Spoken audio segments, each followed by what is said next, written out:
Alors, tout d'abord, je dois dire et remercier la directrice de la Fondation Lucien Paille, puisque nous sommes dans la Fondation Lucien Paille, qui est une des maisons de la Cité internationale des étudiants, qui nous accueille et qui met à disposition ce magnifique lieu régulièrement pour des événements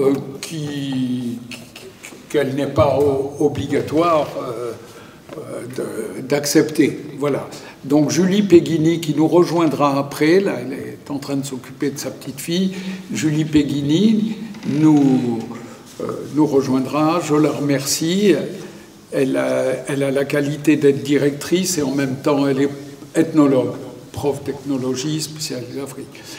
Un mot sur la Fondation Lucien Paille, je fais à chaque fois. Lucien Paille était un ministre des colonies et de l'Empire français. C'était un ministre des relations extérieures avec les colonies. Et il a décidé pour les étudiants de l'Empire, à l'époque, j'emploie volontairement le mot de l'Empire, c'est-à-dire les pays asiatiques, les pays africains, les pays des Caraïbes, etc., qui faisaient partie de la domination française. Il a décidé, dans les débuts des années 60, 1961, de créer une maison des étudiants. Comme ici, il y a eu la maison de Cuba, la maison de la Grèce, la France a créé une maison. Donc elle avait vocation à accueillir des étudiants étrangers qui venaient étudier en France. Elle est juste à côté de la maison de la Tunisie et elle s'intègre parfaitement. Je signale que l'architecte qui a créé la maison est le même que celui qui a créé la maison de Cuba. Très grand architecte, qui est une des premières maisons à avoir été créée. Donc, par ailleurs, elle bénéficie de tapisseries d'Aubusson, authentiques tapisseries immenses, qui sont faites dans l'esprit africaniste de l'époque. Vous reconnaissez. Il y a une bibliothèque là-haut que vous pourrez à l'occasion visiter, qui a bénéficié aussi de magnifiques tableaux africanistes. Bon, aujourd'hui, à l'époque du post-colonial, on les regarderait avec un œil peut-être plus politique qu'esthétique, mais je vous incite à les regarder avec un œil esthétique. Elles sont splendides. Donc on est dans cette salle pour accueillir Marie-France Boireau. Marie-France Boireau, qui est agrégée de lettres, qui aurait pu être agrégée d'histoire, parce qu'elle a pas mal de cordes à son arc, qui a fait un gros travail sur Aragon, sa thèse sur Aragon, qui par ailleurs, méfiez-vous, a un nez exceptionnel. Elle est capable de reconnaître vos parfums à distance. Bon, on a de la chance. Elle n'a pas choisi cette carrière parce qu'on serait en train de sentir des parfums. Bon, donc c'est formidable.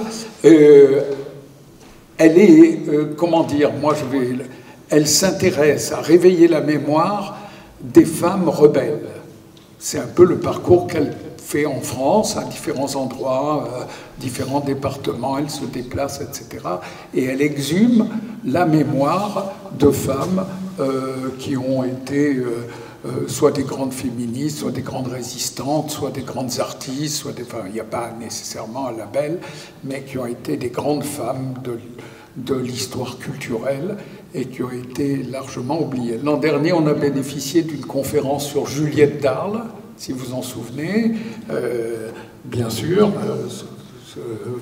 nos amis n'étaient pas là, mais bon, c'est une autrice exceptionnelle. Aujourd'hui, Marie-France va nous faire un exposé sur Séverine l'insurgée, Séverine l'oubliée. Je ne vais pas aller plus loin. La structure de notre réunion, en espérant qu'il y a quelques personnes qui nous rejoindront d'ici là, je m'excuse, je remercie ceux qui sont là et ils en tireront un grand bénéfice. En plus, ça va être filmé par Christian et donc on aura une restitution de la vidéo, ce qu'on n'a pas toujours et qui est très utile. Je sais qu'il y a un petit effet post-pandémie et que les gens ne se déplacent pas facilement, ils aiment bien le Zoom, la visio, etc.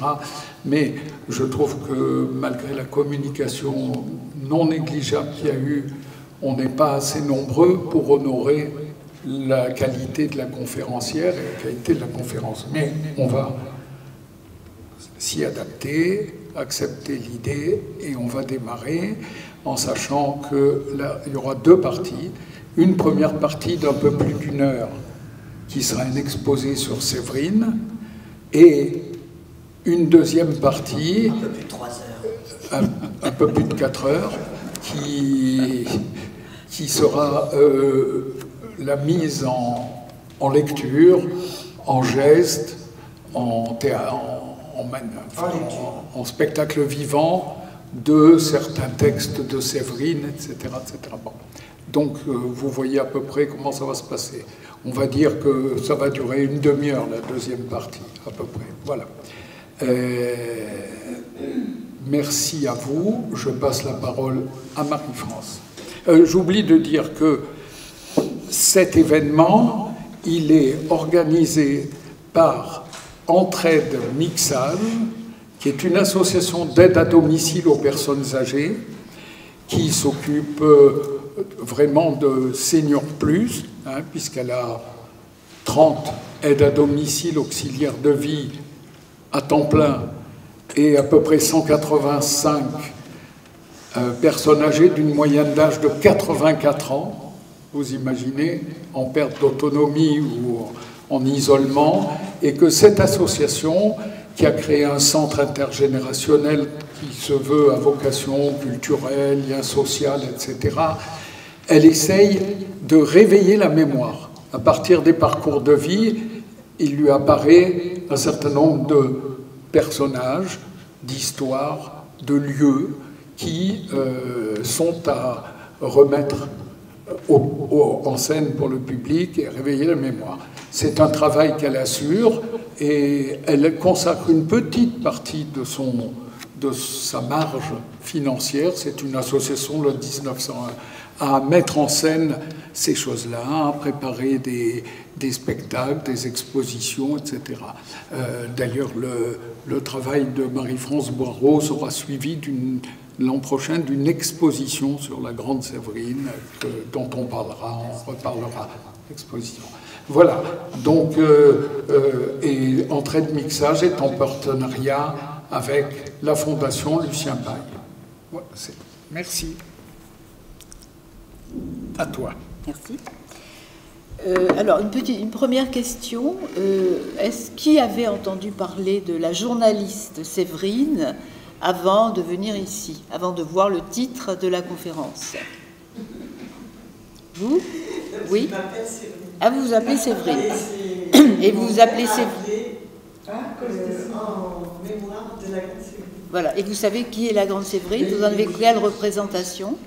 Elle s'appelle. J'en ai su beaucoup plus. Oui. D'accord. En lisant des textes. Voilà. Mais mon père en avait juste parlé comme ça. C'était resté dans ma mémoire. C'était une journaliste. C'est ça. C'était une journaliste. Est-ce qu'il y a d'autres personnes qui connaissaient? Bon, très bien. Alors, comme le disait Frédéric, j'ai intitulé cette conférence « Séverine, l'insurgée »,« Séverine, l'oubliée ». Et ces deux termes constituent le fil rouge de ma conférence. L'oubliée, ben, on vient d'en avoir, je dirais, la preuve. J'en ai eu la preuve, ce n'est pas la première fois que je fais cette conférence. Très peu de personnes, y compris des personnes cultivées, ne connaissent pas, très peu de personnes connaissent, pardon, Séverine. Même des historiens connaissent peu Séverine. Pourquoi cet oubli? Alors, peut-être parce que Séverine, et vous allez en avoir des preuves tout à l'heure, est une sorte d'électron libre. Et aucun parti politique, aucune association, même féministe, ne peut se réclamer d'elle.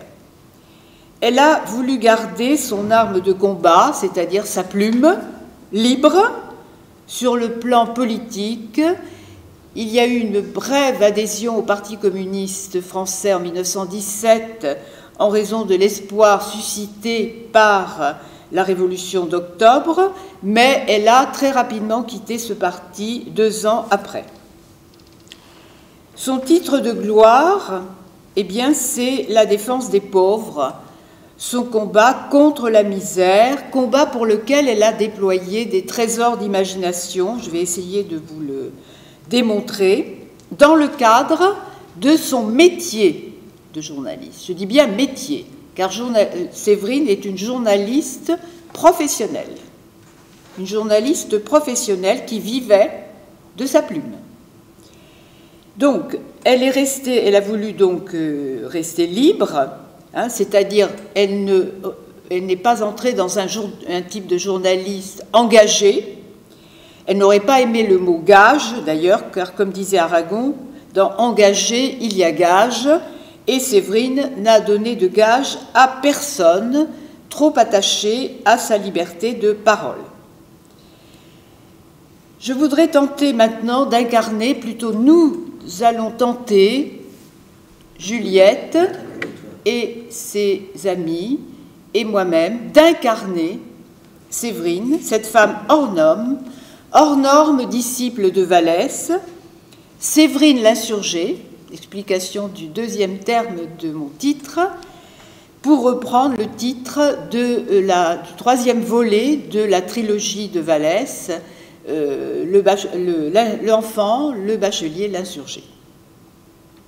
D'où de nombreuses citations de ma part, mais courtes, pour ne pas casser la dynamique, enfin ce que j'espère être la dynamique de la conférence. Et ensuite, deuxième temps, comme Frédéric l'a annoncé, les écrits de Séverine seront pris en charge par Juliette et les membres de sa troupe.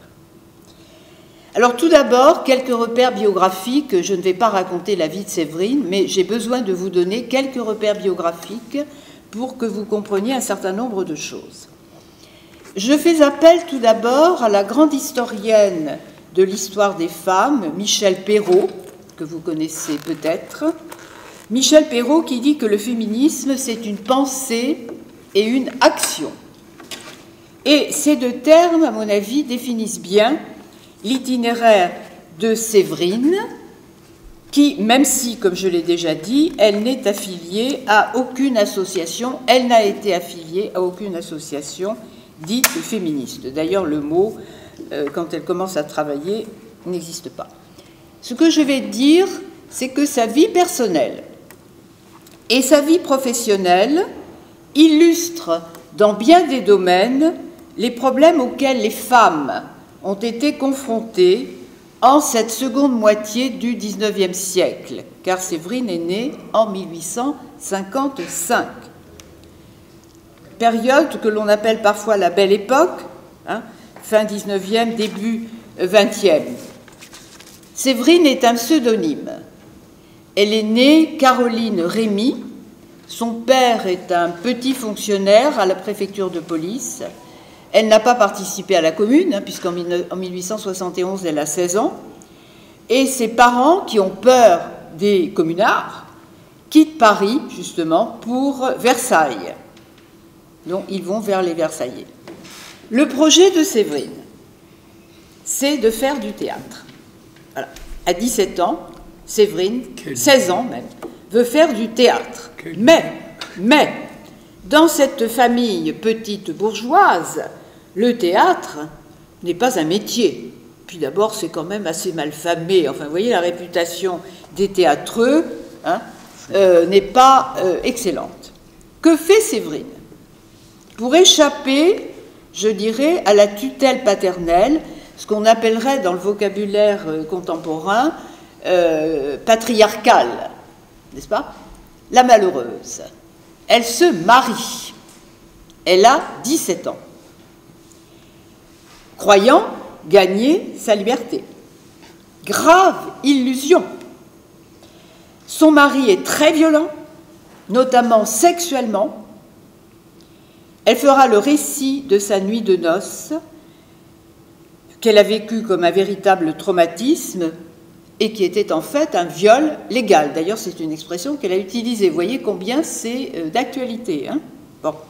9 mois après, en 1873, elle accouche d'un fils qui s'appelle Louis.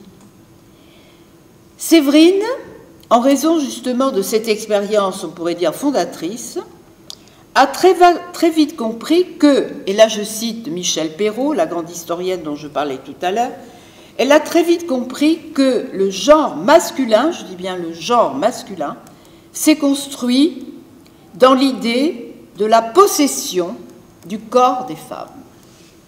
Et ça, Séverine va s'en souvenir toute sa vie. Alors, elle ne fait pas de théâtre. Bon, elle se marie, le mari est violent, comme je viens de vous le dire, et donc elle n'a qu'une idée, d'échapper, évidemment, à ce mari violent. Elle obtient la séparation de corps et de biens. Non pas le divorce, parce que le divorce, à ce moment-là, à cette date-là, n'existe plus. Il avait été créé sous la Révolution. Il a ensuite été aboli, remis en 1885, mais là on n'est pas en 1885, hein, par la loi Naquet, donc Séverine, séparée de corps et de biens, elle retourne chez ses parents et elle vit de petits boulots. Hein. Il ne s'agit pas d'être entretenue par ses parents. Bien. En 1878, elle fait une rencontre extrêmement importante. Elle devient dame de compagnie d'une riche veuve suisse qui vit entre la Suisse, la France et l'Italie. C'est intéressant. Bon. Et elle devient l'amante, je ne dis pas maîtresse parce que je trouve que ce mot est horrible, l'amante de son fils, Adrien Guébard, qu'elle épousera quand le divorce sera rétabli, et dont elle aura aussi un fils, Roland. Comme elle n'est pas divorcée, elle va aller accoucher à Bruxelles. Et c'est là qu'elle va faire la rencontre de sa vie, la rencontre de Jules Vallès. Vallès, qui est en exil, parce que vous savez que Vallès, c'est un communard. Elle devient sa secrétaire, elle devient son disciple, mais, à nouveau, le patriarcat est là, qui guette.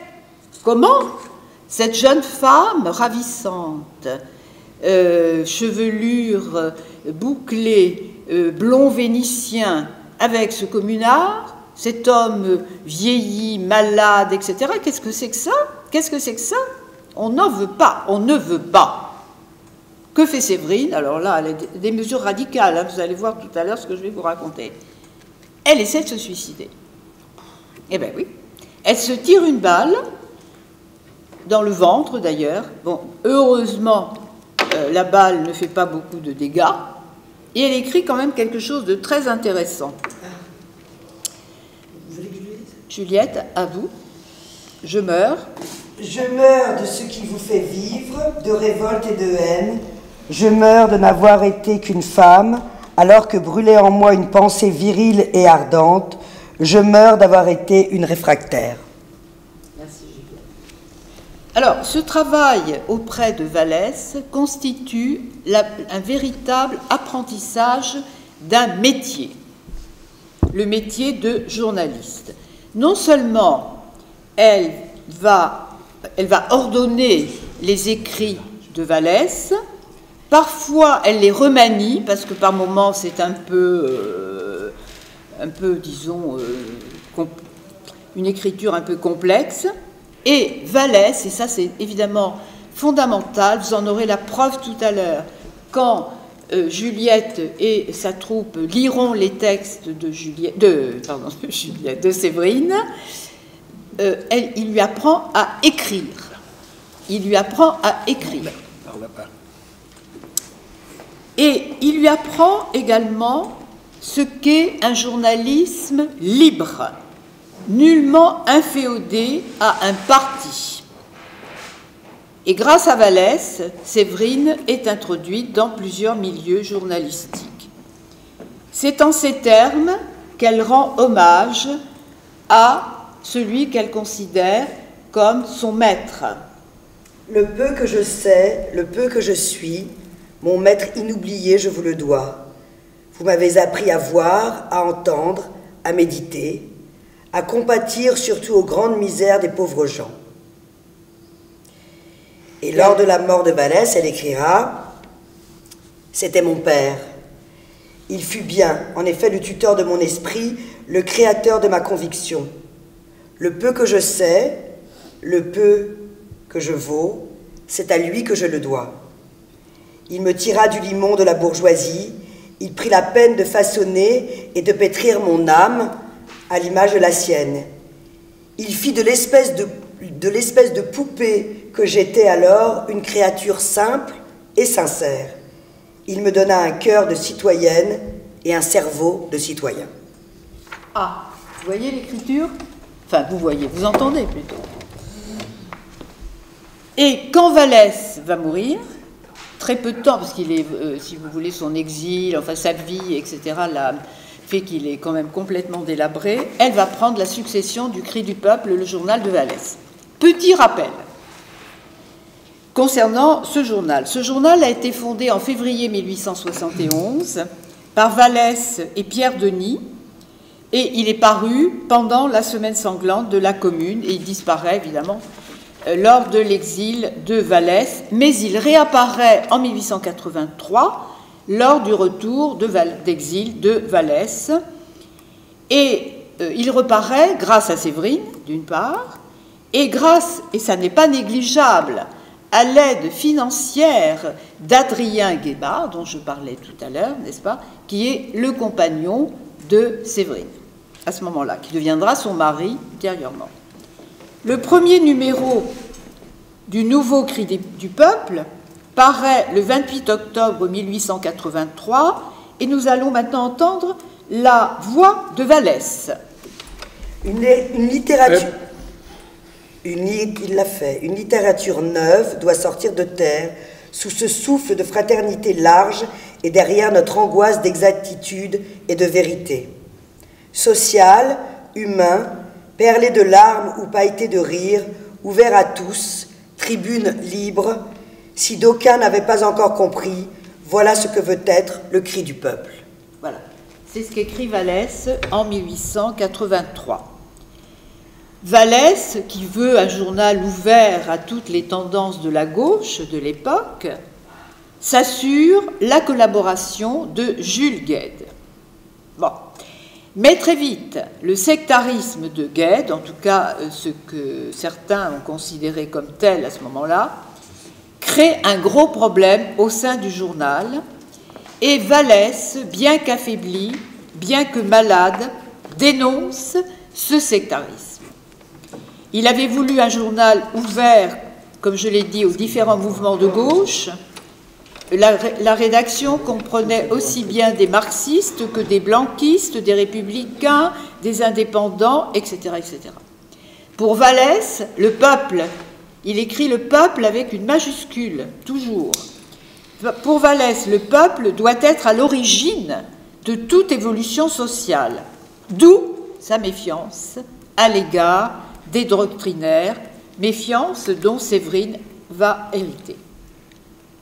Après sa mort, en 1885, Séverine prend la direction du journal.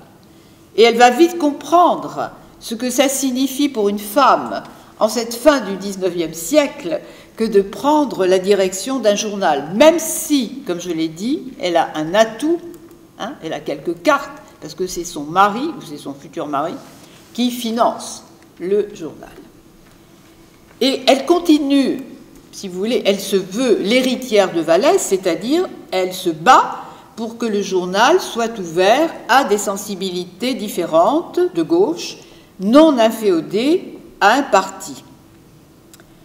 Elle rêvait justement d'accueillir ces différentes sensibilités, hein, sans que ces mouvements s'accaparent le journal. Mais les choses se passent mal. Guesde, qui représente la branche marxiste en quelque sorte, puisqu'il a créé en 1882 le POF, c'est-à-dire le Parti ouvrier français, Guesde s'impose dans la rédaction. Alors, indépendamment des différences sur le plan idéologique. Il y a une différence fondamentale entre Gued et Séverine. Elle concerne la conception qu'ils ont du journalisme. Séverine veut des interviews, elle veut des enquêtes, elle veut des illustrations, et pas uniquement des articles politiques. Elle va faire évoluer justement la conception du journalisme en soutenant par exemple les mineurs de Decazeville qui se sont mis en grève en organisant, elle, Séverine, une souscription.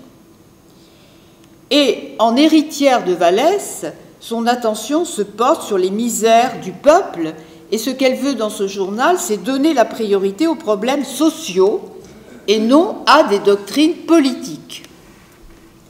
Elle veut exposer des faits, elle veut aller sur le terrain, et vous allez en avoir la preuve tout à l'heure, enfin, je vais donner cette preuve.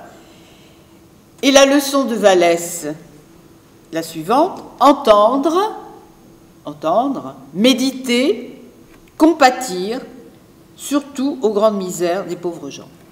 Voilà la leçon de Vallès. Mais la lutte est rude.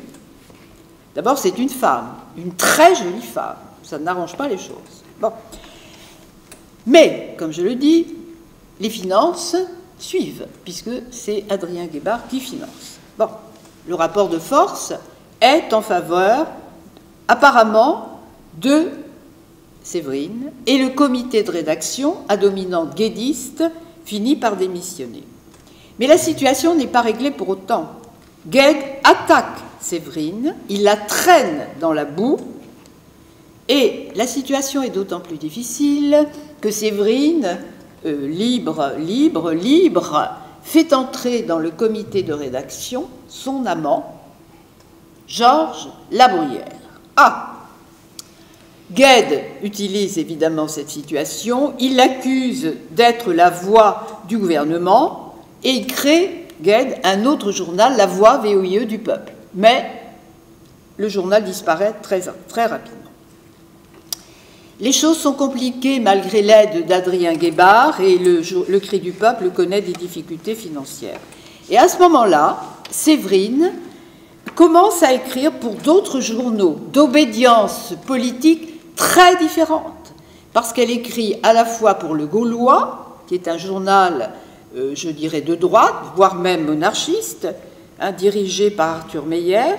Ça n'empêche pas Séverine de se déclarer socialiste. Hein. Elle écrira dans Le Figaro, elle écrira dans Gil Blas, elle écrira dans Le Journal, etc., etc. Et voici ce qu'elle dit quand elle quitte Le Cri du peuple, affirmant que ça n'est pas une désertion. Ce n'est pas une désertion. J'espérais, j'en ai été cruellement puni, qu'en dépit et en dehors des états-majors, les bataillons fusionneraient, que la grande armée des pauvres se serrerait les coudes à nouveau. Et elle donne des explications très intéressantes. Parce qu'il y a bien autre chose que moi en jeu, dans ce mal de haine dont le socialisme est en train de mourir.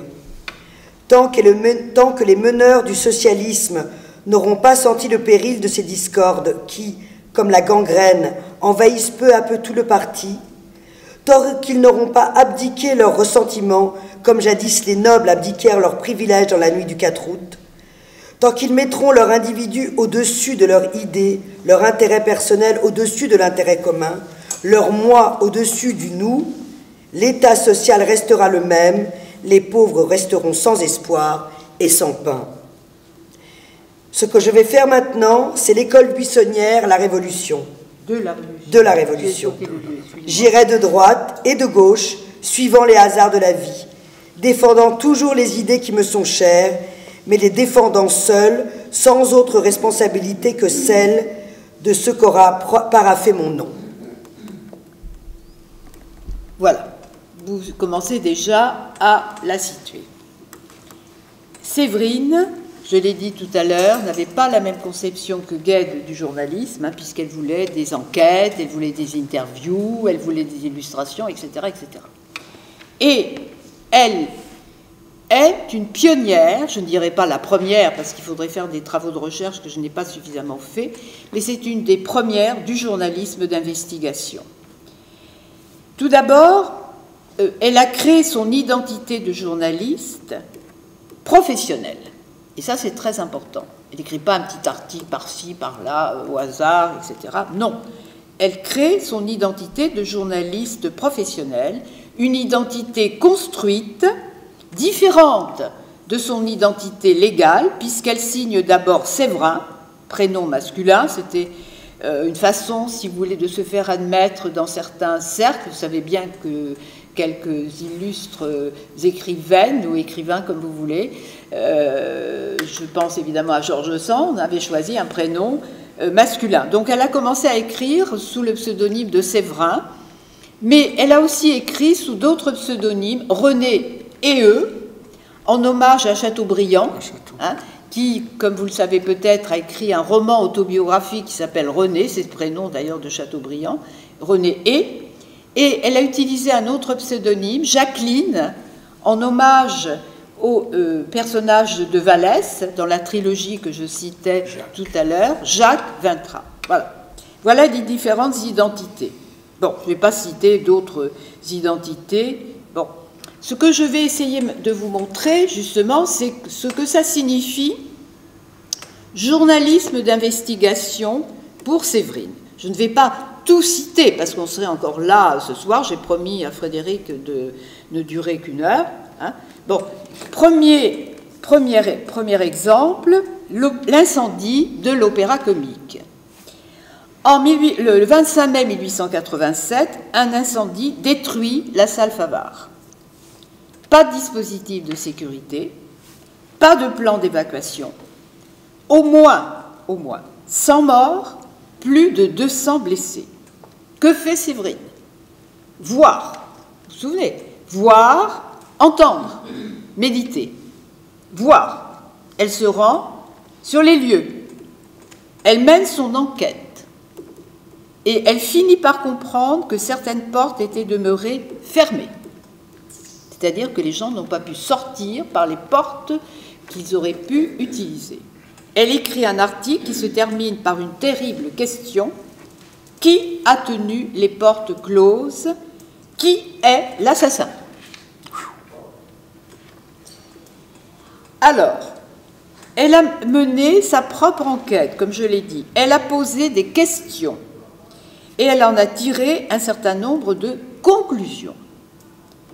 Si je me réfère à un ouvrage que j'ai beaucoup utilisé pour cette conférence, l'ouvrage d'une historienne qui s'appelle Géraldine Mühlmann, une histoire politique du journalisme du 19e, 20e siècle, Séverine peut apparaître comme ce que Géraldine Mühlmann appelle un témoin ambassadeur.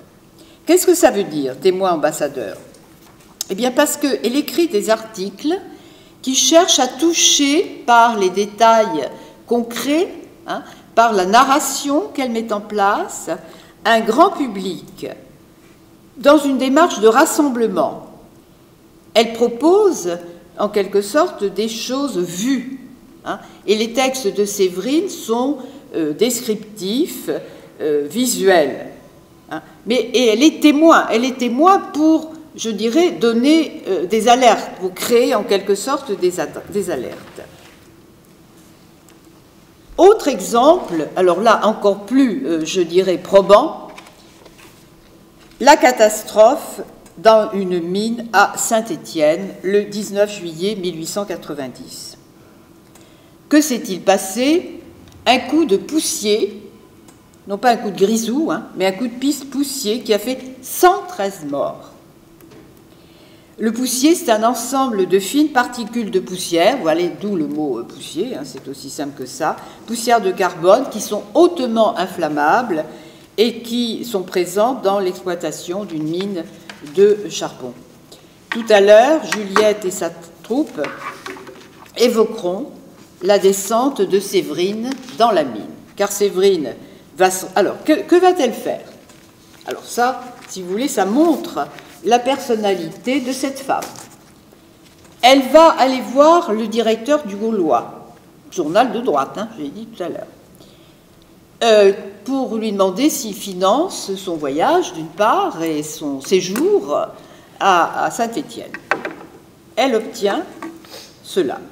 Et elle descend dans la mine de Villebeuf, à Saint-Étienne, dans la galerie où s'est produit le drame.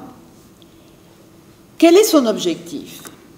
Comprendre ce qui s'est passé, envisager les responsabilités et écrire un article grâce auquel elle pourra recueillir de l'argent, car elle n'oublie pas, si vous voulez, la situation des veuves, hein, qui sont complètement démunies. Un premier article paraît le 1er août dans Le Gaulois, suivi d'un autre article 3, des dons arrivent de la part des Rothschild, vous voyez un peu, alors que Séverine se déclare socialiste, hein, de Rothschild, la duchesse d'Uzès. Bon, mais ce n'est pas suffisant. Elle se rend à l'hôpital, car il y a des grands brûlés. Les grands brûlés à la fin du XIXe siècle, vous voyez, on ne les soigne pas comme maintenant, hein. Elle voit des choses absolument épouvantables. Elle écrit des articles, elle poursuit ses écrits dans Le Gaulois, d'autant que de nouvelles explosions ont eu lieu, alors que les responsables affirmaient que la situation, que la mine était sécurisée. La colère monte de la part des mineurs. Que fait le préfet, à votre avis? Il appelle la troupe. Et Séverine ne baisse pas... La vôtre. Pardon? Non, je dis pas la vôtre. Ah oui, d'accord, oui. Et Séverine ne baisse pas les bras. Elle dénonce les propos du ministre des Travaux publics de l'époque à la tribune du Sénat, qui assurait que le danger n'existe plus. D'ailleurs, Séverine, vous voyez, elle a failli y passer, hein, parce qu'il y a eu de nouvelles explosions. D'accord? Il y a une commission d'enquête, si vous voulez, la pression, de l'opinion publique, parce que les articles, les journaux sont quand même très, très grandement diffusés. On est à la fin du XIXe siècle, hein. Une commission sous la pression, je ne sais pas si on peut dire opinion publique, mais peut-être un petit peu, une commission d'enquête est créée. Les mineurs parlent. Ils parlent en prenant des risques, tout simplement le risque d'être licenciés. Oui. Bon. Séverine reste sur place jusqu'au 20 août. Est arrivée le 1er août, elle reste jusqu'au 20 août pour suivre les travaux de la commission d'enquête. Cette commission, elle est sous pression. Séverine rend compte dans ses articles des découvertes de la commission d'enquête. Vous voyez que la pression demeure. Mais ce qui me paraît extrêmement intéressant, sans manichéisme. Qu'est-ce que je veux dire par là? Car ce qu'elle découvre, Séverine, en interrogeant, menant ses enquêtes, c'est une situation extrêmement complexe, dont elle rend compte d'ailleurs dans un article. Toute l'histoire de la mine, la voilà. L'ouvrier évite tant qu'il peut les réparations, parce que l'extraction lui rapporte davantage et que son maigre salaire lui tient plus à cœur que sa vie, quelque illogisme qu'il y ait là-dedans. L'ingénieur est pris entre l'enclume et le marteau, le travail à faire et les remontrances à ses supérieurs si le travail nécessite une certaine dépense. Vous voyez donc que c'est la condition ouvrière, hein, que Séverine, plus spécifiquement en l'occurrence celle des mineurs, hein, que Séverine met en lumière. Et d'ailleurs, les mineurs le comprendront, puisqu'ils donneront le nom de Séverine au puits dans lequel elle est descendue. Il y a le puits Séverine à Villebeuf, à Saint-Étienne. Elle a recueilli une certaine somme d'argent et elle a distribué cette somme aux familles des victimes. Alors, voyez un peu la situation. Elle publie dans un journal de droite, Le Gaulois, les articles qui mettent en cause, hein, une situation que j'ai essayé d'évoquer, tout en se revendiquant socialiste. Et alors, elle a une phrase absolument extraordinaire. « Mes mains de socialiste n'ont été que le crible à travers lequel filtrait votre charité de chrétien. Voilà pour ceux qui ont donné de l'argent, les donateurs. Bon, mais les républicains au pouvoir ne se reconnaissent absolument pas en elle. Vous voyez, ils publient, qu'est-ce qui c'est cette femme-là qui écrit des articles pareils, mais dans un article, dans un journal monarchiste. Hein. Le président du conseil de l'époque, c'est Freycinet, républicain modéré, et le président, c'est Sadi Carnot, dont je reparlerai tout à l'heure. Son combat pour les mineurs ne s'arrête pas là, car les compagnies d'assurance, dont la réputation est ce que vous savez, sont réticentes à payer. Et qu'est-ce qu'elles inventent? Elles inventent le fait que l'explosion serait due à un crime, à savoir qu'un ouvrier renvoyé aurait déposé de la dynamite dont l'odeur aurait persisté pendant 3 jours. Problème, c'est que Séverine, elle est descendue dans la mine. Et l'odeur de la dynamite, ça se repère, même si on n'est pas né NZ, n'est-ce pas? Et donc, Séverine écrit un article où elle dénonce cette calomnie, hein, en affirmant qu'elle est descendue dans la mine et qu'elle n'a absolument, elle a risqué sa vie et qu'elle n'a absolument pas senti l'odeur de dynamite.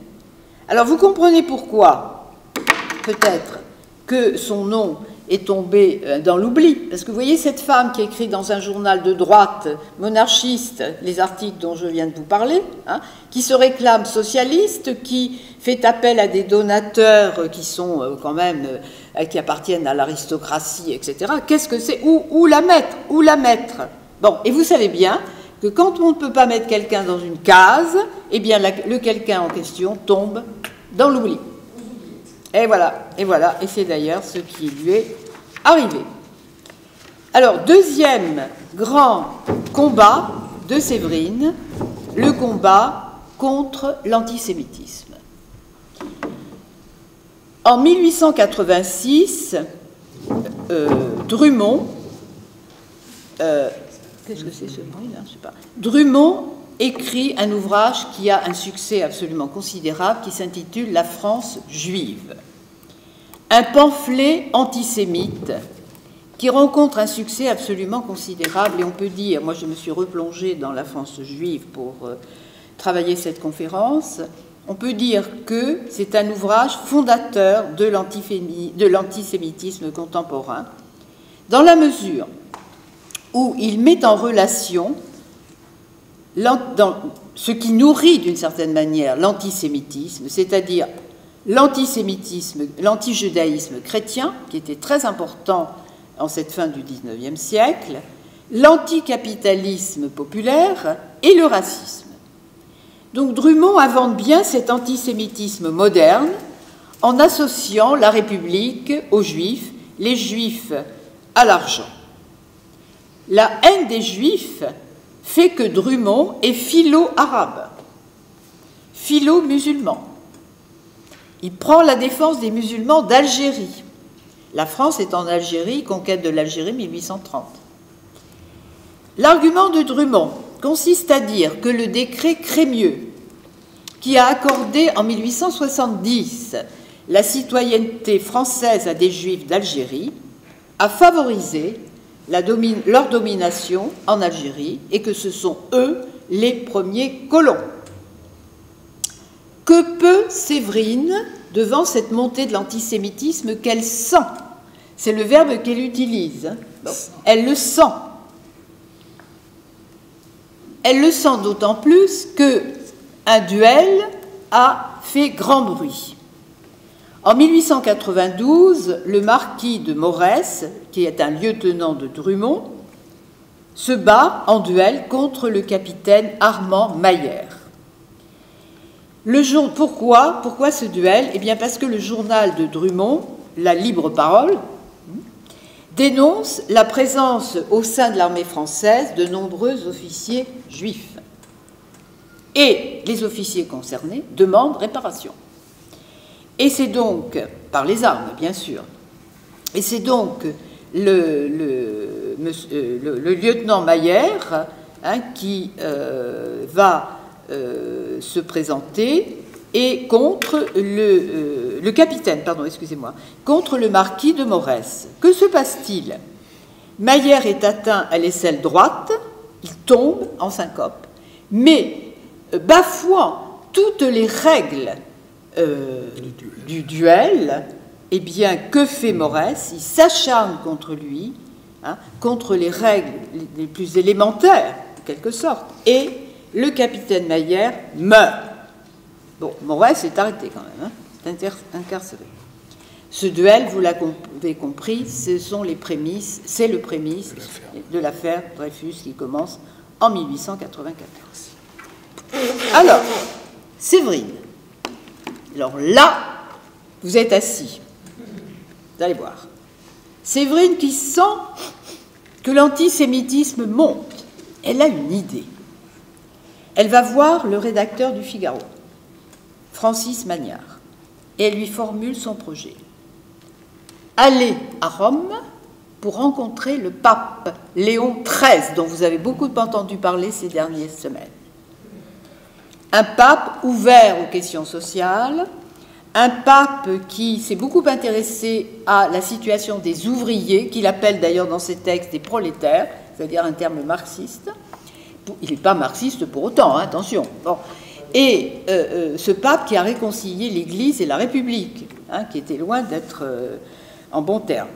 Donc elle y va, elle annonce sans détour l'objet de sa démarche, je cite, « Je souhaiterais que sa sainteté daigna se prononcer sur l'antisémitisme, persuadée qu'après qu'elle aura parlé, il ne se trouvera plus de chrétiens pour être rebelle à ses avis. » Le pape la reçoit pendant 1h30. Et bien sûr, Séverine écrit un article publié dans le Figaro, puisque c'est Francis Magnard, hein, qui a financé son voyage à Rome. Et voici un extrait de ce qu'elle écrit dans cet article du Figaro. Alors que l'antisémitisme fait état d'orthodoxie, tend à se présenter, sinon comme une inspiration de l'Église, du moins comme son émanation, il m'a semblé d'un puissant intérêt d'aller voir à ce propos le chef suprême de l'Église. Je n'ai pas été demandé au Saint-Père de se prononcer. En un mot, je ne me suis pas attaché à connaître ce que Léon XIII désapprouve, seulement ce qu'il n'approuve pas. Voilà. Et elle ajoute, alors ça n'est pas dans ma conférence, je l'ai recherché depuis l'élection de Léon XIV, elle écrit ceci, « J'aurais honte, je considérais comme indigne et déloyal de prêter au Saint-Père un seul mot qui ne soit pas rigoureusement exact, ni même d'amplifier ce qui lui a plu de me répondre. Or, si pas une fois il n'a dit « je blâme », 10 fois en 1 heure, il a dit « je n'approuve pas, je n'approuve pas ». Vous voyez la précision, là, hein, la précision. Bon, Séverine ajoute « Je laisse aux catholiques le soin de tirer de cette attitude telle conclusion qu'il leur plaira ». Cette dénonciation de l'antisémitisme va évidemment passer par des articles concernant l'affaire Dreyfus, puisque Séverine va suivre le second conseil de guerre qui va avoir lieu en 1899 à Rennes, et elle va suivre ce procès au nom de La Fronde, enfin pour le journal La Fronde, qui avait été fondé par Marguerite Durand, n'est-ce pas, un journal qui n'emploie que des femmes. Alors ce procès en réhabilitation, pour suivre ce procès, elle est en bonne compagnie. Car qui est présent? Quelles sont les personnes présentes? Jaurès, celui qui a écrit l'épreuve, qui a démontré que le fameux, hein, vous savez, billet, etc., n'était pas de la main de Dreyfus, mais de Esterhazy, etc. Il y a Zola, auteur de J'accuse, publié dans le journal de Clémenceau. Il y a Laborie, l'avocat défenseur de Dreyfus, qui d'ailleurs sera victime d'une tentative d'assassinat.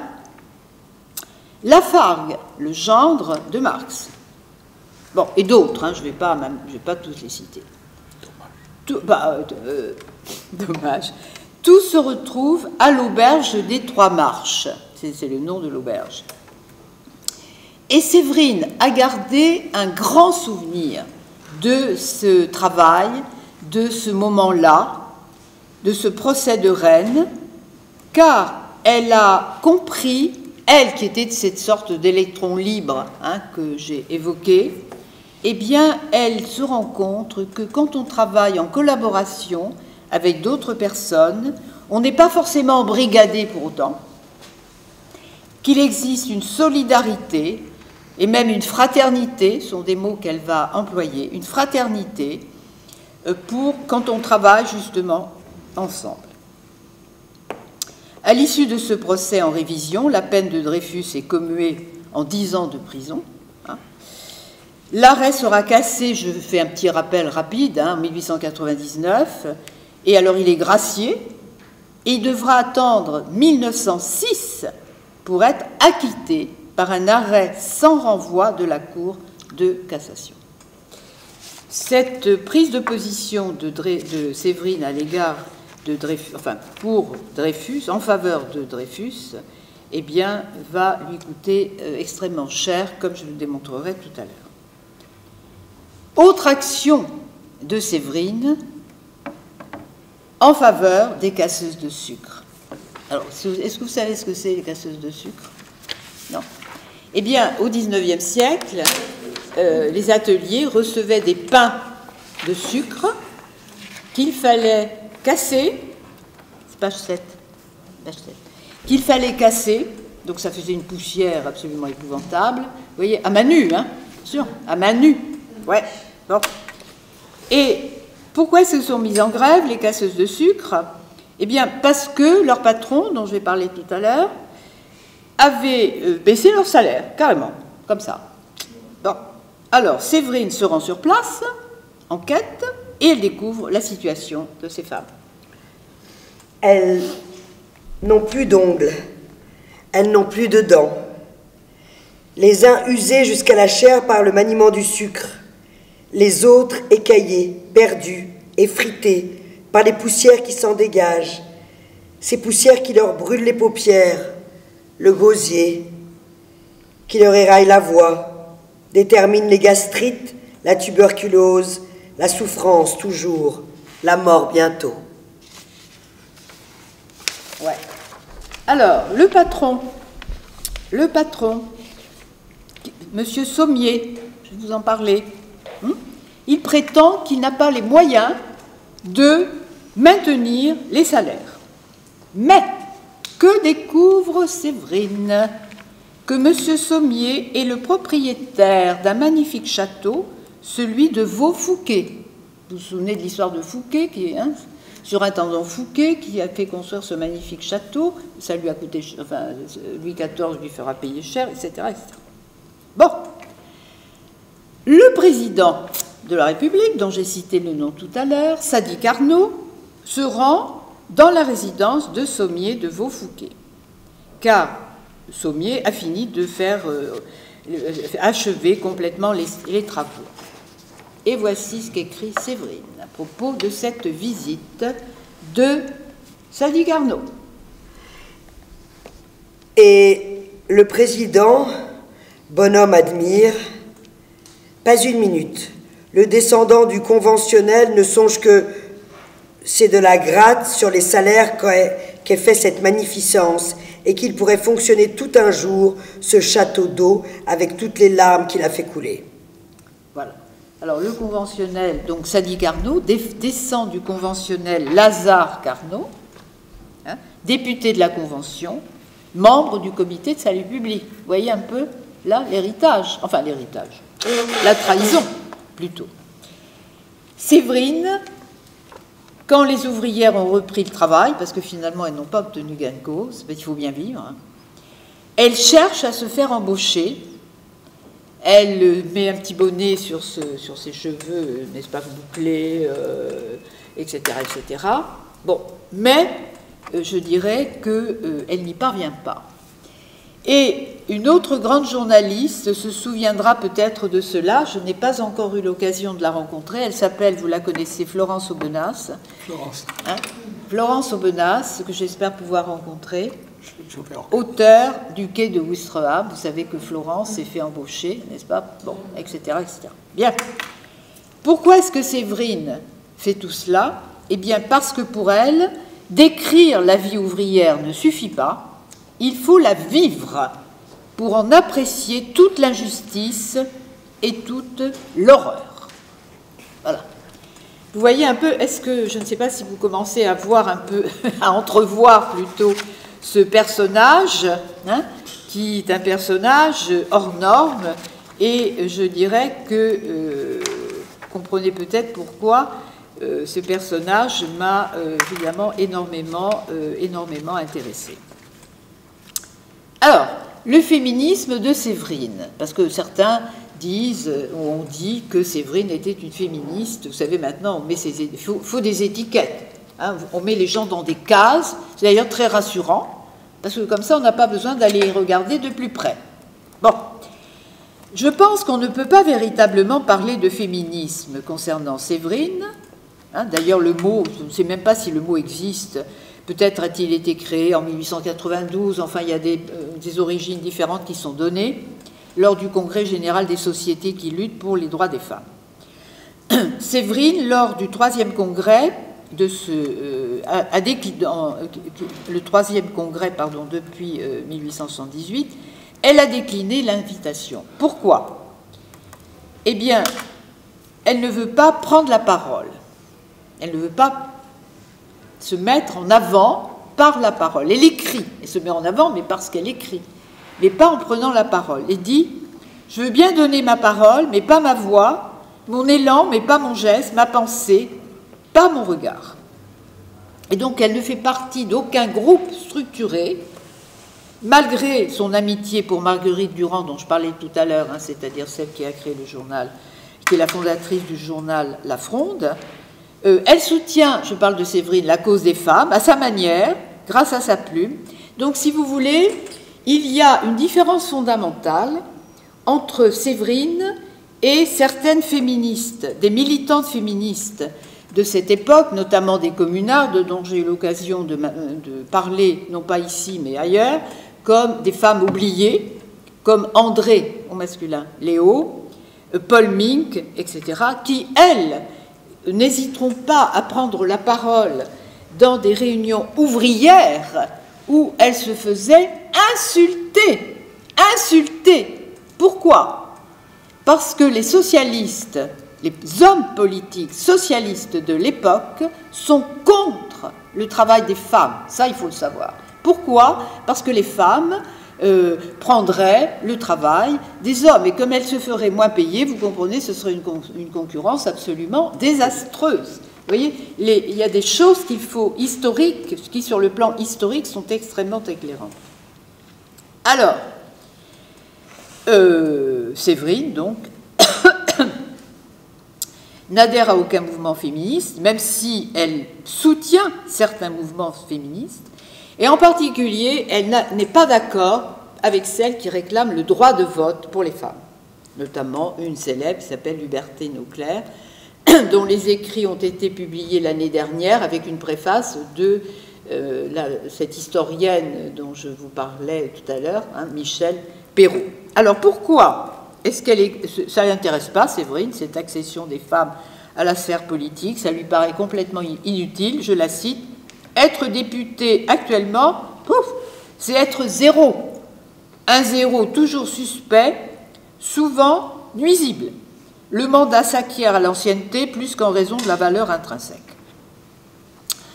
Il y a là, de la part de Séverine, donc, que je ne souhaite pas encenser, je pense qu'il faut avoir un regard critique sur elle, il y a un anti-parlementarisme viscéral de la part de Séverine, et cet anti-parlementarisme va la rendre parfois aveugle. Par ailleurs, certaines féministes, qu'on pourrait appeler des féministes radicales, l'agacent prodigieusement. En tête, Marie-Rose Astier de Valserres, secrétaire de la Ligue d'affranchissement des femmes, qui revendique le droit des femmes à se battre en duel, à porter le pantalon. Et une vive polémique oppose Séverine à cette femme. Car Séverine considère qu'il y a des choses un petit peu plus urgentes que de revendiquer le fait de se battre en duel, de porter le pantalon, entre autres. Et évoquant le Congrès international des femmes auquel elle assiste en 1892, elle écrit « On n'a pas, je l'affirme, discuté le port des culottes, ni autre fichesse du même acabit. Il n'a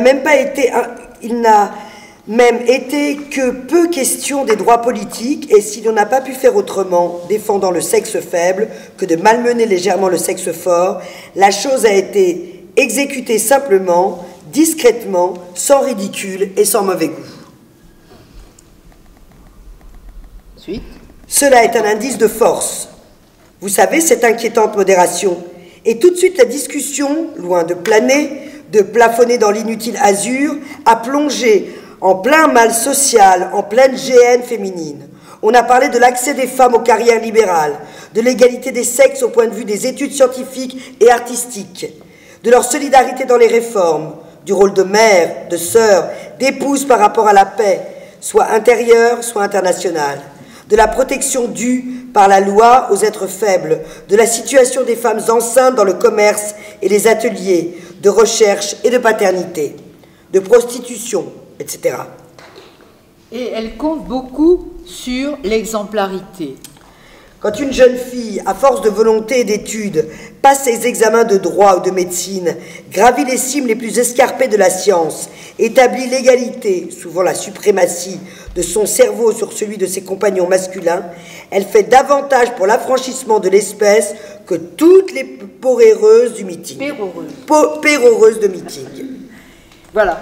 Et Séverine va se rendre compte de la soutenance de thèse de Jeanne Chauvin en juillet 1892 dans le grand amphithéâtre de la Sorbonne, une soutenance de thèse qui va être perturbée par un certain nombre d'hommes un peu excités. Jeanne Chauvin deviendra avocate et ce sera la première femme à plaider comme avocate en France en 1901. Voilà. Alors, il faut savoir que l'attitude de Séverine par rapport au combat pour le droit de vote évoluera. Ce fut d'ailleurs le cas d'autres féministes. Je parlais de Paul Mink notamment, grande communarde.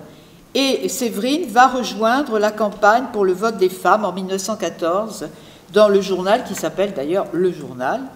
Là aussi, l'imagination de Séverine est au pouvoir. Elle a l'idée d'une consultation des femmes pour savoir si elles souhaitent voter. Un vote blanc, bien sûr, puisque, bon. Et c'est un franc succès, et cette consultation est relayée dans le journal. Il y a 505 972 femmes qui ont répondu oui et 114 non. Et c'est elle, Séverine, qui propose d'aller fleurir le jour de la manifestation du 5 juillet 1914 la statue de Condorcet. Pourquoi Condorcet? Condorcet parce que, j'espère que vous ne l'ignorez pas, mesdames, il a osé en 1792, alors qu'il n'était question que des droits des hommes et nullement ceux des femmes, réclamer l'égalité politique des deux sexes. Je propose qu'on le nomme patron des féministes. Condorcet a l'avantage d'être un homme. On nous soupçonne d'être des harpies acharnées à concurrencer le sexe masculin et à vouloir le détruire. En rendant hommage à Condorcet, nous affirmons notre volonté de conciliation. Nous ferons un pied de nez aux misogynes en leur montrant qu'un homme, et pas n'importe lequel, peut être féministe.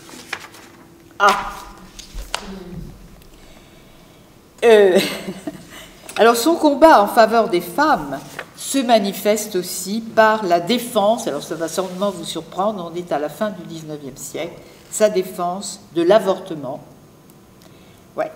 qu'elle lie à la misère de ces femmes accablées d'enfants qu'elles ne peuvent nourrir.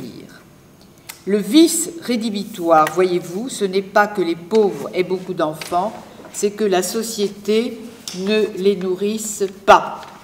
Et on lui objecte souvent la nécessaire repopulation qui est défendue par certains gouvernements. Et dans un article flamboyant, le 4 novembre 1890, elle répond. La repopulation, misérables hypocrites, qu'a-t-elle à voir là-dedans? Et comment osez-vous prononcer ce mot?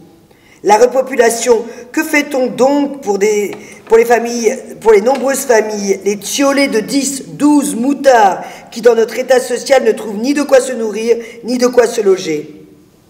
Voyez-vous, l'avortement est un malheur, une fatalité, pas un crime. La législation n'a pas le droit de punir ce qui est son œuvre à elle seule. Tant qu'il y aura par le monde des bâtards et des affamés, le drapeau de Malthus, le drapeau taché de sang des infanticides avant la lettre, flottera sur ce troupeau d'Amazones rebelles qui, forcés par vos lois de tenir leurs seins arides, ont le droit de garder leurs flancs inféconds. Voilà Séverine, qui a également dénoncé les violences conjugales. Évidemment, elle savait, étant donné ce que je vous ai raconté au début, de quoi il était question. Alors, je vais avancer parce que je pense que mon temps de parole est en train de se terminer. Je disais que Séverine avait payé cher le fait d'avoir été Dreyfusard. Elle l'a payé très cher, en ce sens que les journaux pour lesquels elle écrivait refusent de prendre ses articles. Et il faut quand même bien vivre, n'est-ce pas? Et Séverine, eh ben, elle va entamer, et ça va vous surprendre compte tenu de ce que je vous ai dit tout à l'heure, elle va entamer une carrière d'oratrice. Eh oui, comme elle a suivi le procès pour la Fronde, dont le procès de Dreyfus, dont j'ai parlé tout à l'heure, elle l'a aussi suivi pour le Petit Bleu de Bruxelles. Et elle est invitée pour une série de conférences à Bruxelles, 3 conférences à Bruxelles en 1899. Bon, comme je vous l'ai dit, elle avait toujours répugné à prendre la parole en public. Bon, mais là, elle franchit le pas. Et, attention, ne fait pas les choses n'importe comment. On ne devient pas oratrice comme ça. Qu'est-ce qu'elle fait? Elle prend des cours auprès de son amie Sarah Bernard. Ah bah, faut faire les choses sérieusement, n'est-ce pas? Bon, et alors, elle va avoir beaucoup de succès d'ailleurs. Elle va multiplier les conférences sur des sujets très divers en France, en Suisse, à Genève, à Berne, etc., etc. Alors, de tels succès vont lui donner une idée. Vous vous souvenez qu'au début, quand elle avait 17 ans, son projet, c'était de faire du théâtre, n'est-ce pas? Bon. Elle est en train de relire le mémorial de Sainte-Hélène. Et elle se dit qu'elle pourrait bien écrire une pièce sur les derniers jours de Napoléon. Elle l'écrit. Elle la propose à Antoine, le créateur du théâtre libre, un grand metteur en scène, etc., qui accepte, parce qu'il la connaît. La représentation a lieu en 1903, l'accueil est poli, mais la pièce reste à l'affiche seulement une semaine. Oui. Ben oui. Alors, les derniers combats de Séverine, qui sont mal connus, ce sont les combats pour la paix. Pour la paix.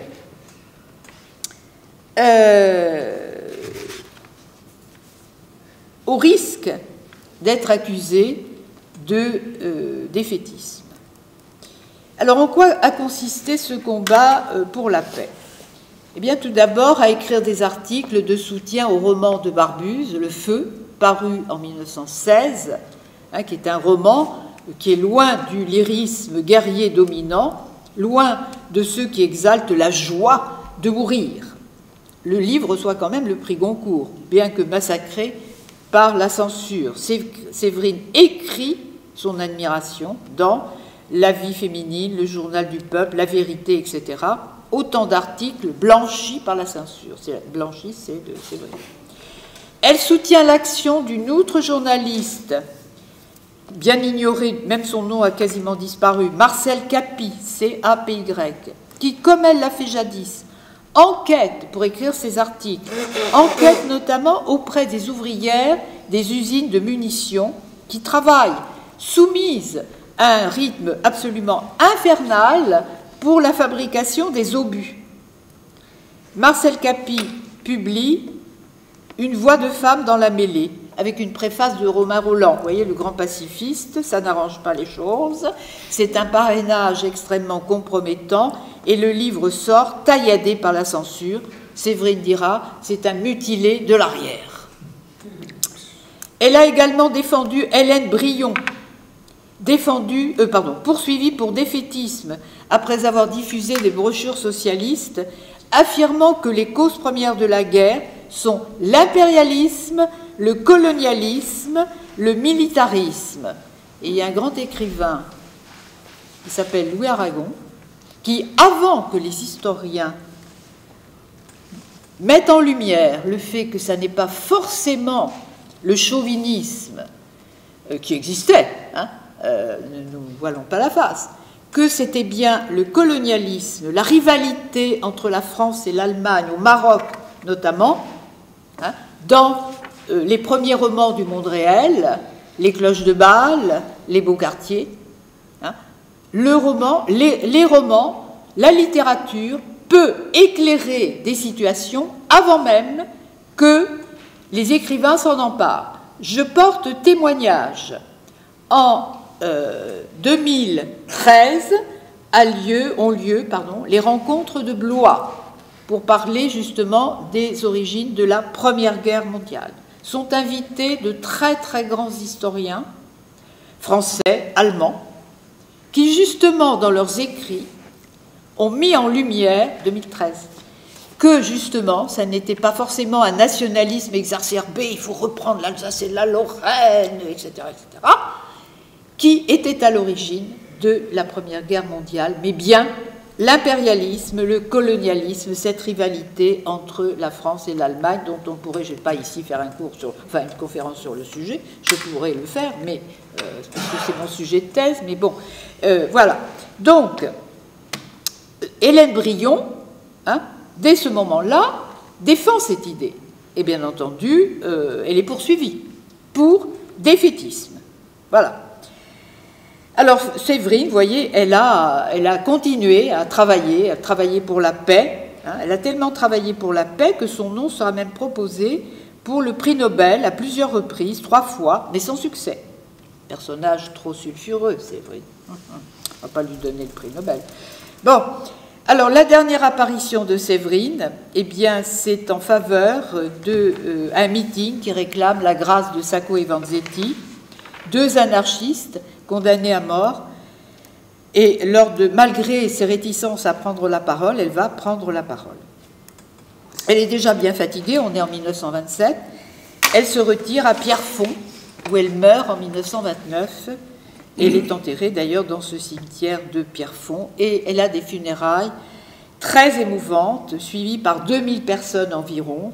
Il y a un train spécial qui a été acheminé pour que les Parisiens puissent venir suivre le cercueil de Séverine. Devant le corbillard, il y a une grande banderole rouge, à la combattante de l'oppression. Derrière le cercueil, portant des couronnes, il y a des représentants de la Ligue contre l'antisémitisme, de la Ligue française pour le droit des femmes, de la LDH, le syndicat des journalistes, la Société des gens de lettres. Pas mal, hein? Bon. Mais la mort ne suffit pas à éteindre les haines tenaces. Et des articles odieux sont publiés en guise de rubrique nécrologique, rappelant sa liaison avec la Bruyère alors qu'elle était mariée.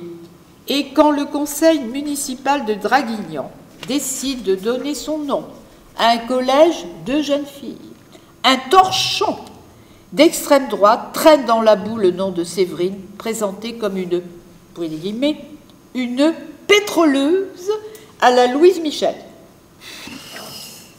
Puis, c'est l'oubli. Eh bien oui, c'est l'oubli. Son nom a été gommé il y a quelques années des pages du Petit Larousse où il figurait. Incroyable. Sa maison a été rachetée par Marguerite Durand, qui l'a transformée en résidence d'été pour femmes journalistes, mais Marguerite meurt en 1936. La maison est occupée par les Allemands, qui se servent d'ailleurs, au passage. Bon. La maison est abandonnée.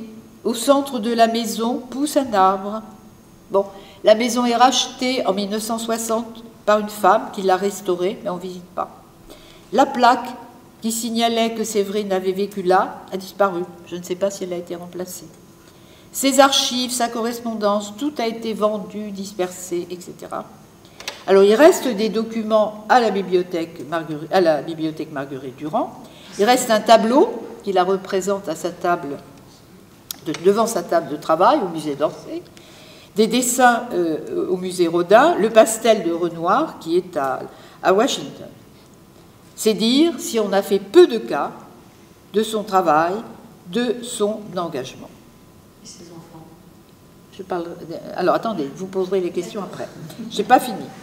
Pour terminer, je voudrais citer encore plutôt Juliette va citer Séverine, parlant de son métier, dans une phrase qui me semble extrêmement forte en 1899.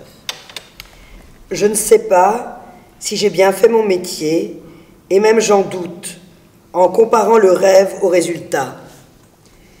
Mais ce dont je suis certaine, à n'en pouvoir douter, c'est de m'y être dépensée toute, chair et âme, dans un élan que ni le temps, ni l'habitude n'ont pu encore assagir.